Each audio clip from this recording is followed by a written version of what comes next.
मोहन अंग्रेजी स्कूल में पढ़ता है। वह पढ़ने लिखने में बेहद ही होनहार है।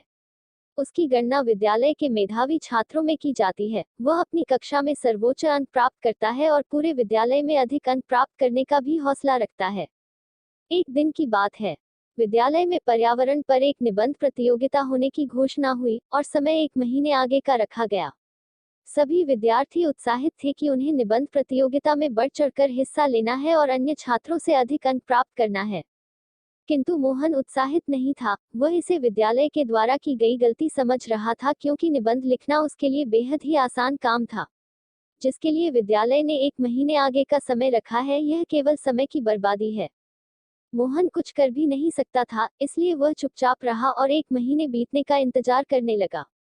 जब महीना बीतने में 2 दिन मात्र शेष रहे, मोहन को अब लगा कि उसे कुछ तैयारी कर लेनी चाहिए, ताकि वह अन्य छात्रों से अधिक अंक लाकर प्रथम स्थान प्राप्त कर सके।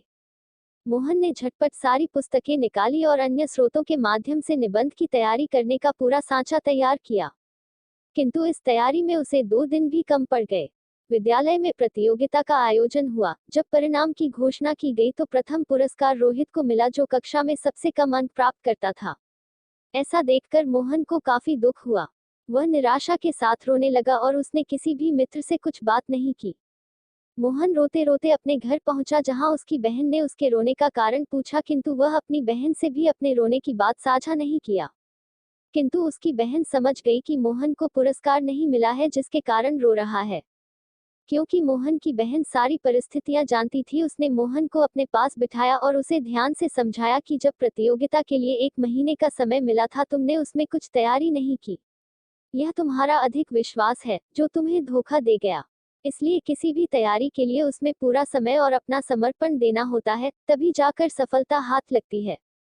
बड़ी बहन की बातों में अधिक विश्वास और प्यार था, जिसके कारण मोहन ने रोना बंद कर अपनी बहन से वादा किया कि वह कभी भी किसी काम को आसान नहीं समझेगा, उसमें अपना पूरा समर्पण और मेहनत से कार्य करेगा। कुछ समय बाद जब मोहन की शिक्षा पूरी हुई, वह एक बड़े अस्पताल में एक प्रतिष्ठित डॉक्टर के रूप में कार्य करने लगा।